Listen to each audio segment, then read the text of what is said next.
Now, let me coming back to this monopoly question.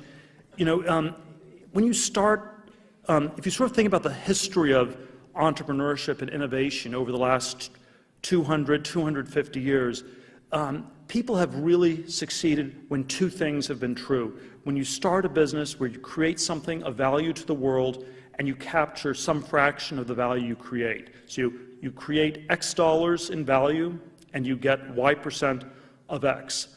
So pretty straightforward math formula. But I think one of the things that people always get wrong is that X and Y are these totally independent variables. And so X can be very big and Y can be 0% a lot of the time.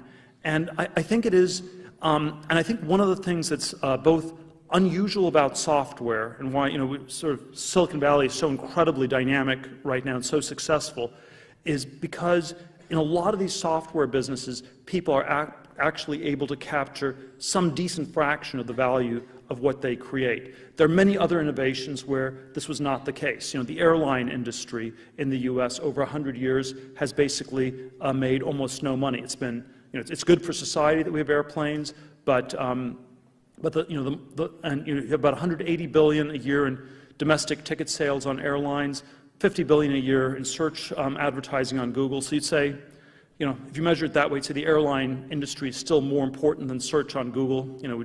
We'd rather do without Google than without airplanes, probably, if you had to sort of pick between one or the other.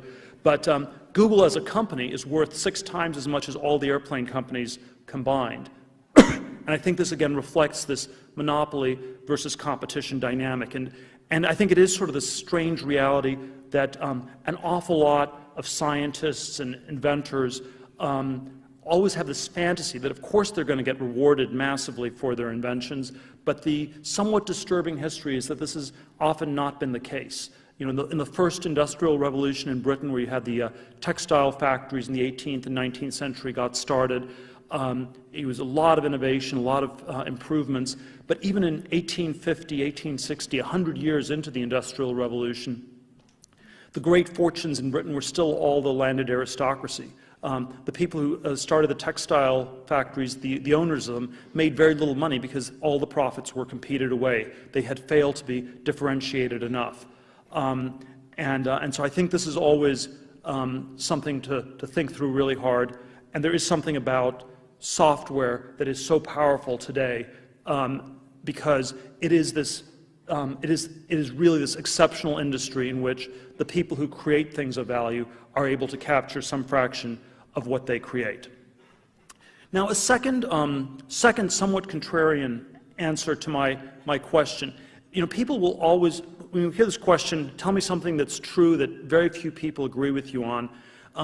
People will sort of intuitively say, well, there aren't, we've already figured everything out. There are no answers to this, that everything's already understood. And I want to suggest that there are actually many answers left to this question. And I sort of suggest this 3-part division into conventional truths, which everybody understands. So it's like 1 + 1 = 2. The Earth goes around the sun. These things are true. They're not terribly valuable. They don't give you any edge because they're already understood by everybody else in the world.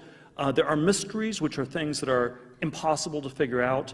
But then I think in between conventions and mysteries, there are what I call secrets, things that are hard but possible to figure out.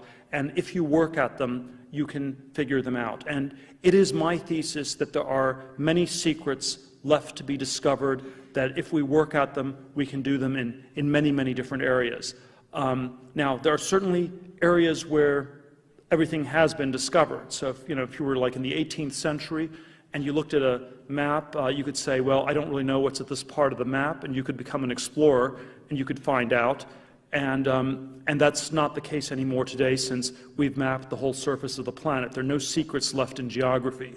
Or if you were in the 19th century and said, well, I want to become a chemist and discover some new elements, that probably would not be a good idea in the 21st century. So periodic table of elements, the map of the world, these are sort of complete. There are no secrets left there. But most subjects are not like geography or chemistry. Most subjects are still much more on the frontier, and they're ones where we can come up with many types of answers. And I think that I do think that one of the things that often is very is sort of this intuition that's very true in many of these companies, is that people think that there is something they can figure out. If you think you can figure it out, you'll work really hard at it. So at PayPal, I thought there was some really interesting stuff we could figure out around digital currency and changing the nature of money. We actually didn't quite succeed in doing it. We didn't succeed in replacing the US dollar with a new world currency, which was our crazy goal in 2000.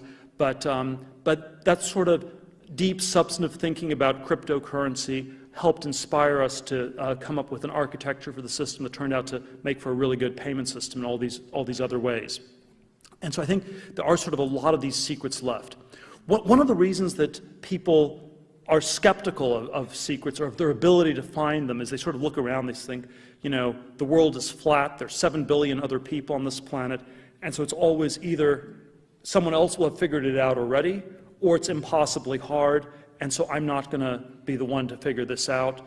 And obviously the sort of the paradox is that when everybody believes that to be true, then nobody is looking, and then if you become the one person who looks, you have a much better chance than you might think. And I think we are in this sort of strange world where people are very much believe in globalization. They very much believe in the flatness of the world. And so strangely, people are not trying very hard and looking for all these secrets, all these great new businesses that could be started.